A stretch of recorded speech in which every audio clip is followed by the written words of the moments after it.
দয়াময়ী তুমি মা,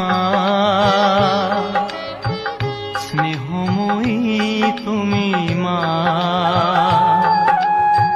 জগৎ জননী তুমি, বিপদ তারিণী তুমি, তোমার অশেষ করুণা।